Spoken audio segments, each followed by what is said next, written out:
Welcome to today's lecture, Conflict Management, Finding the Win-Win. My name is Negotiation-Feemster, and I'll spend the next few minutes talking about effective ways to resolve conflict, because conflict is unavoidable in both your professional and personal lives.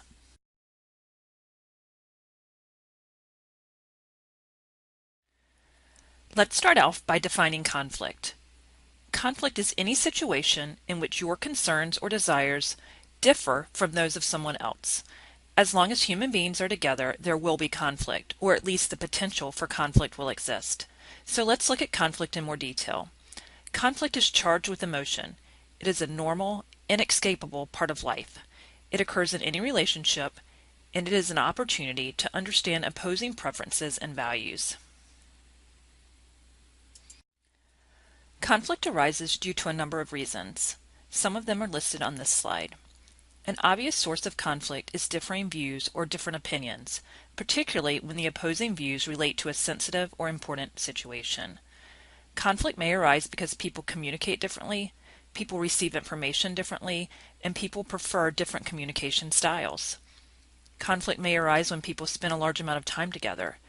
You are much more likely to experience a conflict with your roommate, spouse, or significant other than with a casual acquaintance that you see infrequently. When you are dependent on one another to accomplish a task or get the job done, you are more likely to experience conflict. And finally, conflict will absolutely arise when expectations are not established and subsequently they cannot be met. So based on this information, it should be no surprise that conflict in the workplace is a common occurrence.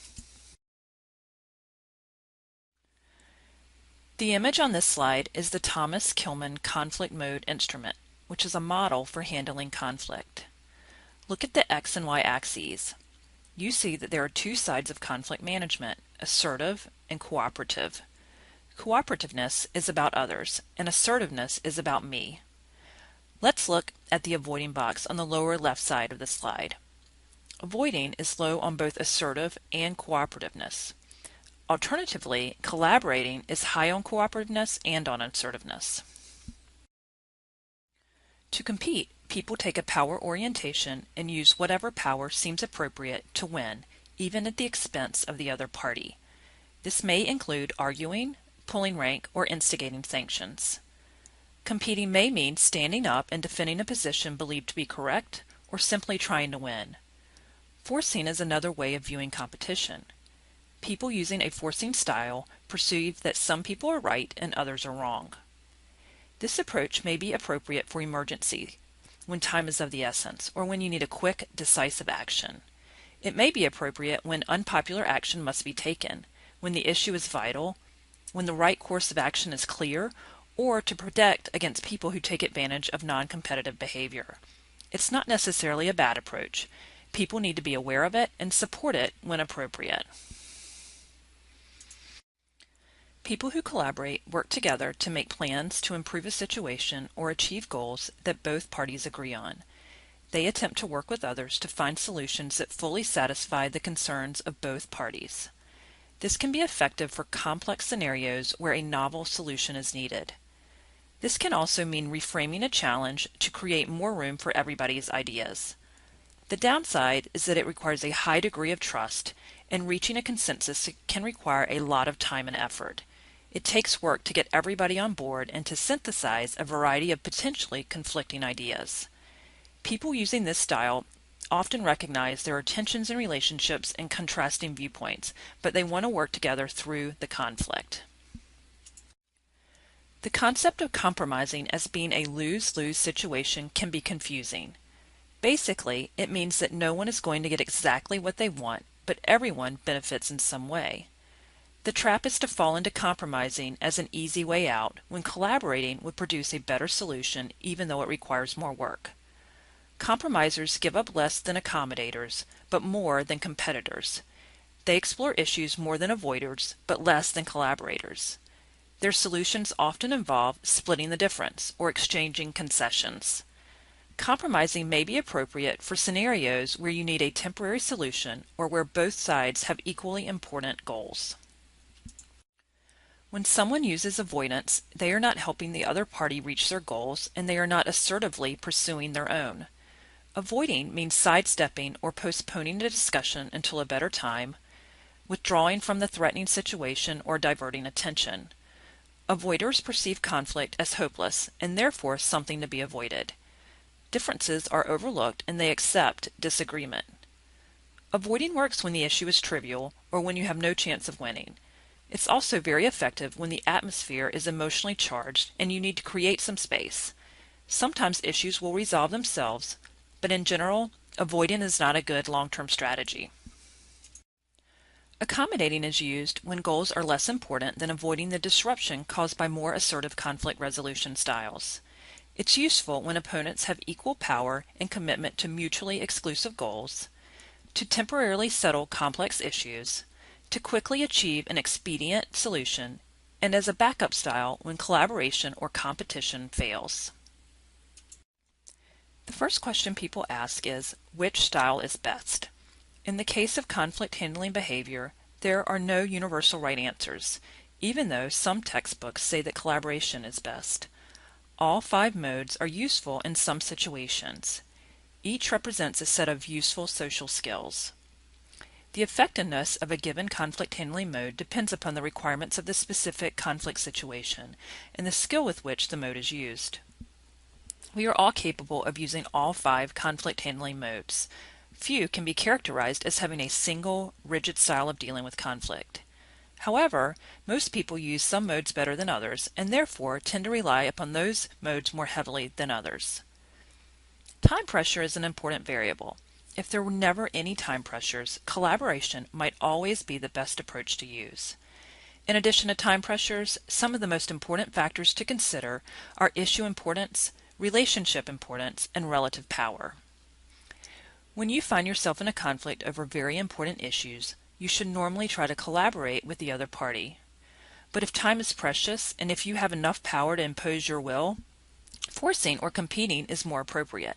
However, realize that you might need to repair the relationship after using a forcing strategy if the other person feels that you did not show adequate consideration for their concerns. Again, collaborating is normally the best strategy to handling conflicts over important issues, but only if you have time to dedicate to conflict resolution. When dealing with moderately important issues, compromising can often lead to quick solutions. However, compromise does not completely satisfy either party, and compromise does not foster innovation the way that taking the time to collaborate can. So collaborating is a better approach to dealing with very important issues. When you find yourself in a conflict over a fairly unimportant issue, using an accommodating strategy is a quick way to resolve the conflict without straining your relationship with the other party. Collaborating is also an option, but it might not be worth the time. Avoiding should normally be reserved for situations where there is a clear advantage to waiting to resolve the conflict. Too often, interpersonal conflicts persist and become even worse if there's no attempt to resolve them. Avoiding is appropriate if you are too busy with more important concerns and if your relationship with the other party is unimportant. However, if either the issue or the relationship between the parties is important, then avoidance is a poor strategy. It is important to address conflict because unresolved conflict leads to low morale, productivity, and in extreme cases, workplace violence. There are 6 steps to resolving conflict effectively. They are: clarify what the disagreement is, establish a common goal for both parties, discuss ways to meet the common goal, determine the barriers to the common goal, agree on the best way to resolve the conflict, and acknowledge the agreed solution and determine the responsibilities each party has in the resolution. We'll review each step in more detail on the next slides. The first step is to identify and clarify the reason for the disagreement. Clarifying involves getting to the heart of the conflict. This is a step where you make the approach. Before you begin, reflect on the situation.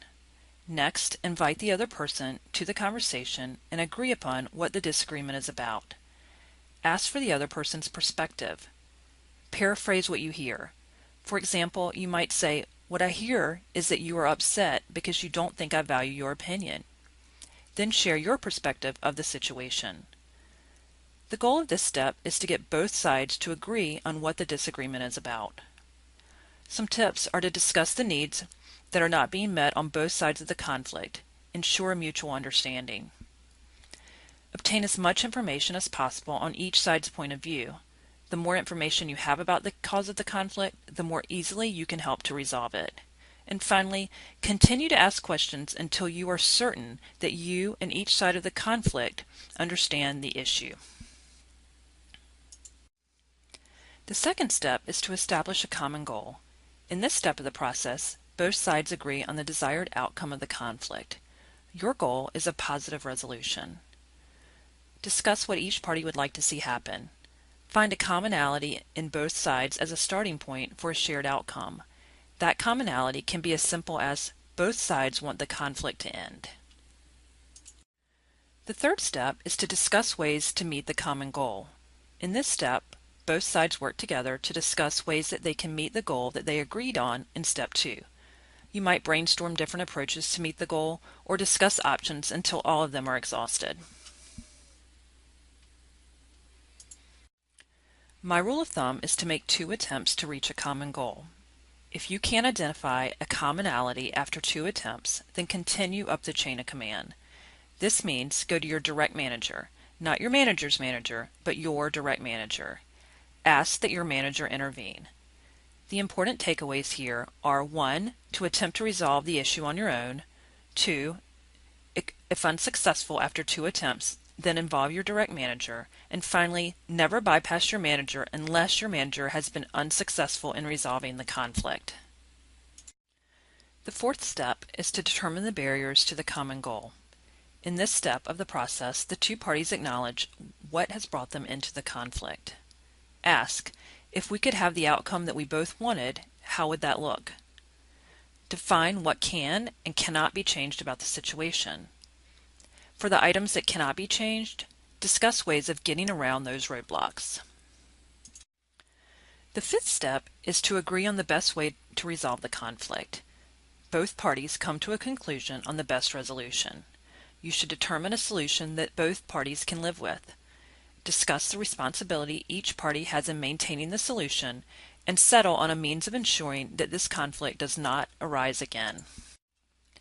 The final step is to acknowledge the agreed solution and determine the responsibilities each party has in the resolution. In this step, it is important to hold the people on each side of the conflict accountable. Both sides own their responsibility in the resolution of the conflict. Ensure that each express aloud what they have agreed upon. Ask both parties to use phrases such as "I agree to" or "I acknowledge that I have a responsibility for." The desk approach is an approach to managing conflict. It was developed by Sharon and Gordon Bauer and is discussed more fully in their book, Asserting Yourself.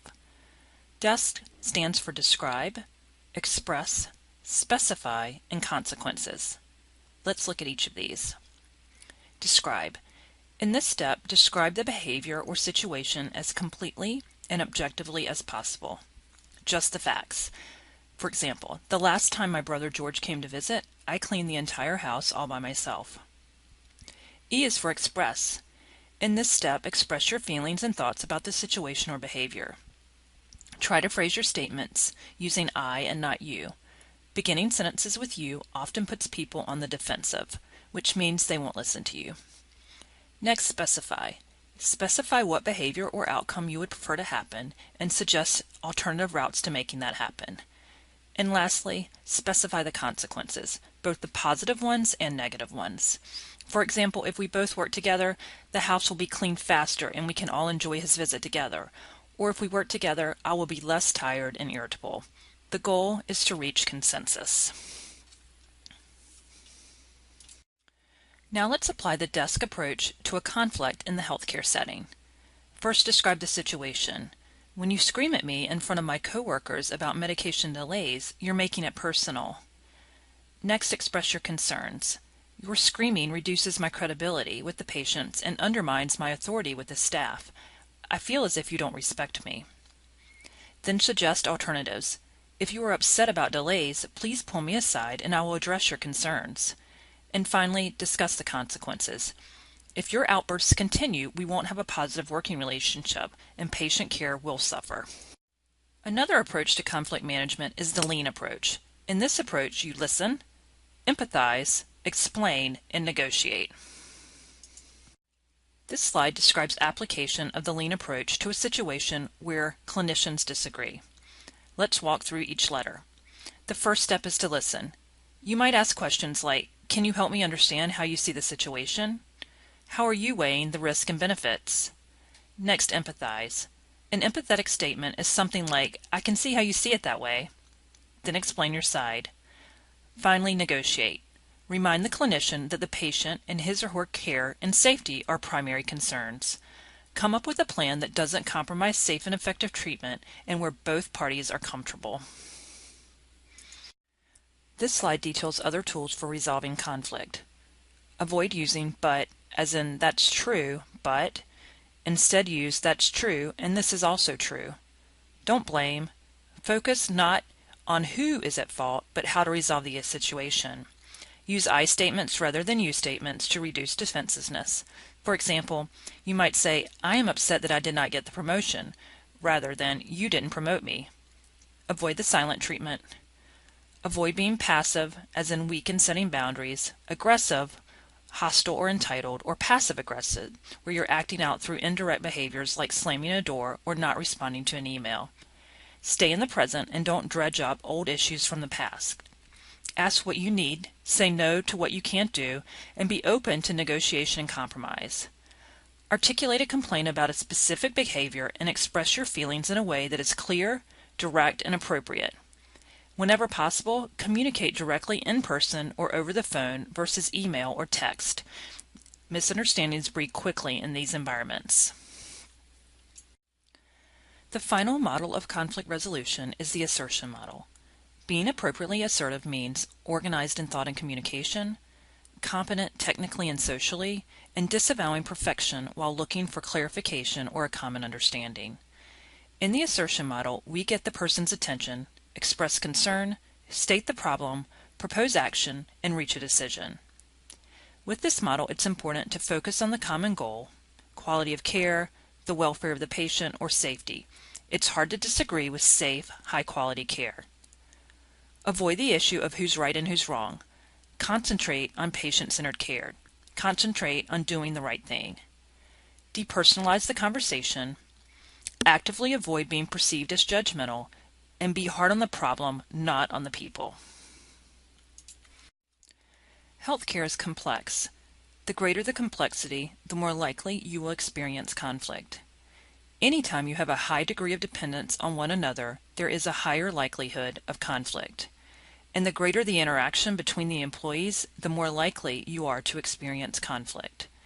This means that the pharmacist-pharmacy technician relationship is ripe for conflict.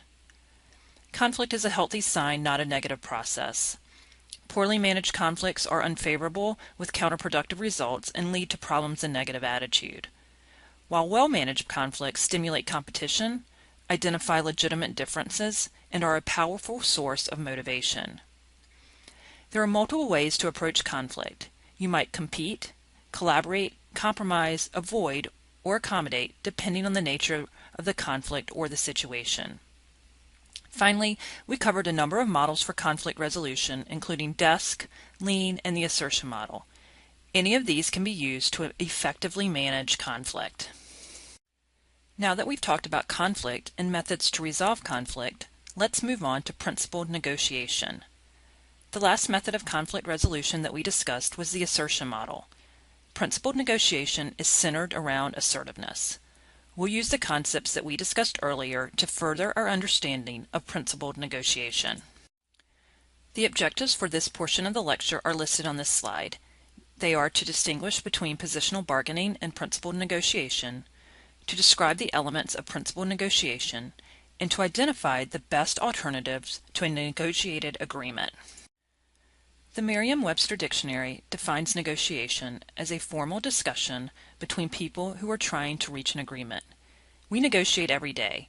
You may ask your colleague to work your weekend because you have an exam on Monday in exchange for working another weekend for him or her, or you may ask your roommate to borrow his car in exchange for buying him dinner later that evening.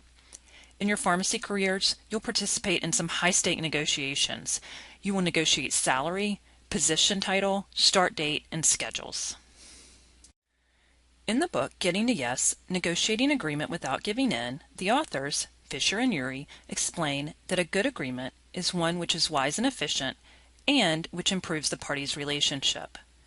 Wise agreements satisfy the parties' interest and are fair and lasting. Unfortunately, negotiations often take the form of positional bargaining. In positional bargaining, each party opens with their positions on an issue. The parties then bargain from their separate opening positions to agree on one position. Haggling over a price is an example of positional bargaining. The authors argue that positional bargaining doesn't produce good agreements. It is an inefficient means of reaching agreements, and the agreements tend to neglect the parties' interest. It encourages stubbornness and typically harms the parties' relationship. Instead of positional bargaining, Fisher and Urey advocate for principal negotiation, or negotiating from a cooperative and interest-based perspective. A characteristic of principled negotiation is to decide issues on their merits. It is the center point between a passive and aggressive style. With principled negotiation, you don't passively give in to the other party, and you don't aggressively force your position on another. You assertively look for mutual gain. When conflicts exist, you use objective criteria to resolve the issue. Principled negotiation provides a better way of reaching good agreements. Fisher and Urey developed 4 principles of negotiation. Their principles for effective negotiation are: separate the people from the problem, focus on interest, not on positions, generate a variety of options before settling on an agreement, and insist on objective criteria. We'll look at each of these principles in more detail. Fisher and Urey's first principle is to separate the people from the issues. People tend to become personally involved with the issues and with their side's positions. And so, they take responses to those issues and positions as personal attacks. Separating the people from the issues allows the parties to address the issues without damaging their relationship. It also helps them to get a clearer view of the true problem. When separating the people from the problem, there are problems to overcome, like differences in perception, emotional ties to the issue, and communication barriers. The first people problem that Fisher and Urey identify are differences on perception among the parties.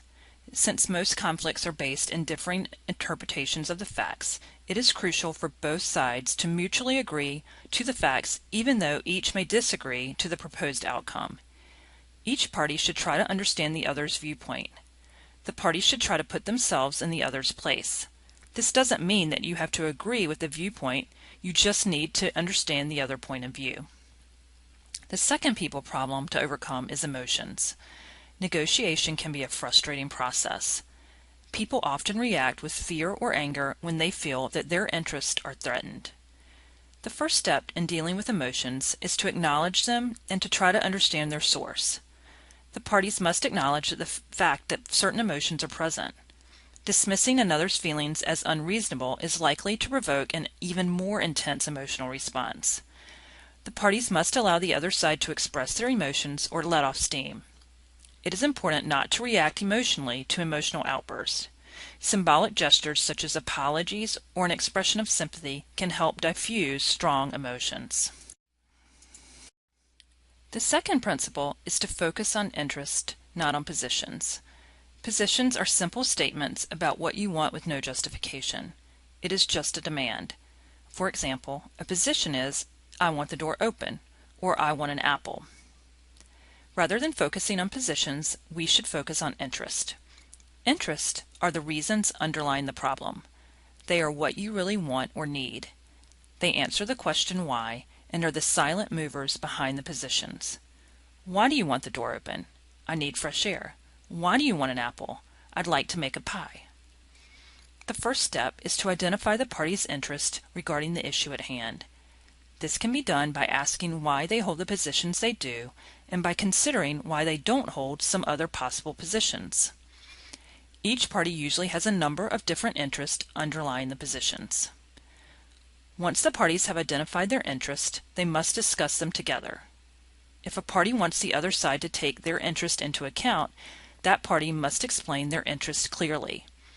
They don't need to have common interest to find a solution, but the more you understand about your interest and the other party's interest, the more likely you are to find a solution that is mutually agreeable and sustainable.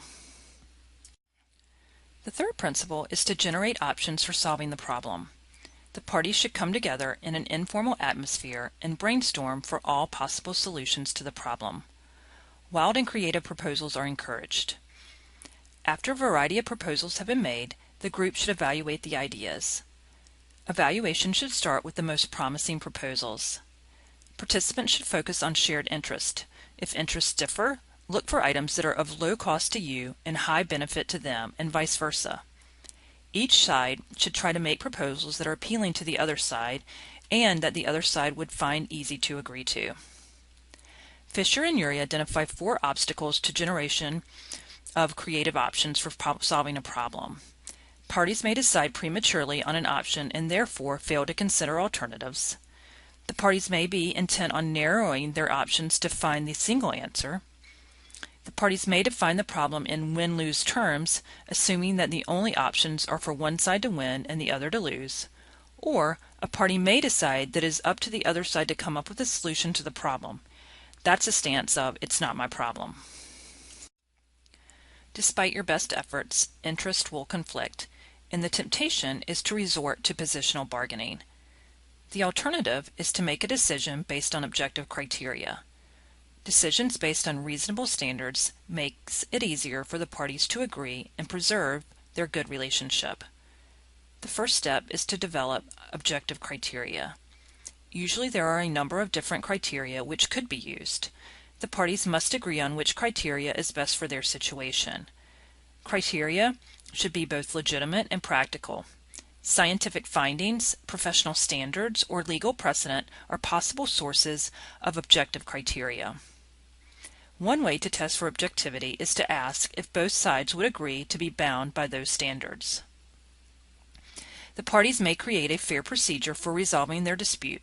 For example, children may fairly divide a candy bar by having one child cut or break it, and the other choose their piece.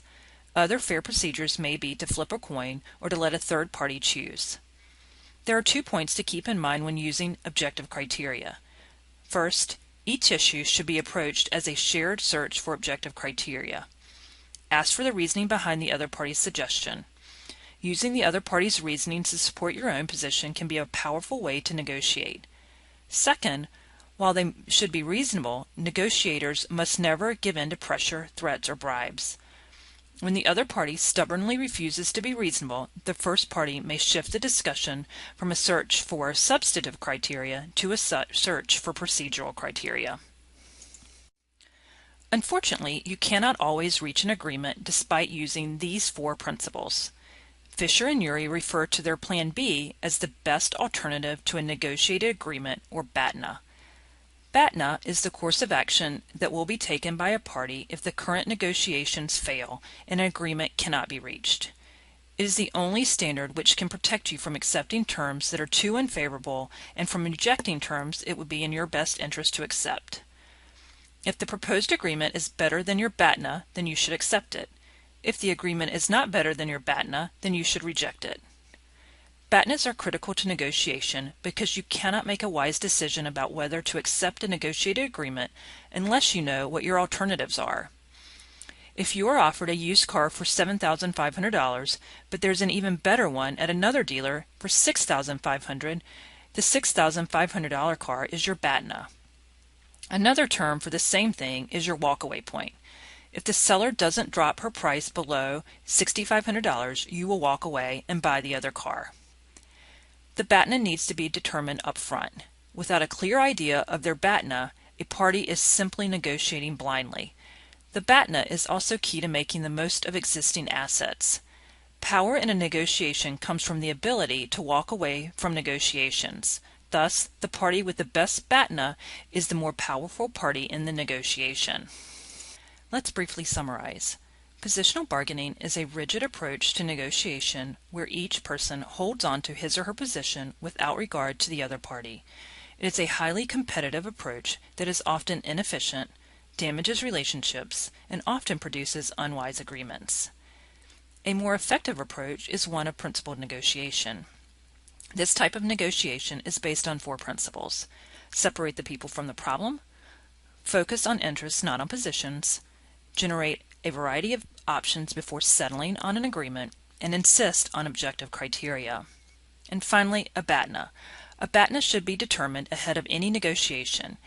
It is the only standard which can protect you both from accepting terms that are too unfavorable and from rejecting terms it would be in your interest to accept. The party with the best BATNA is the more powerful party in the negotiation. This concludes this lecture. Thanks for your attention.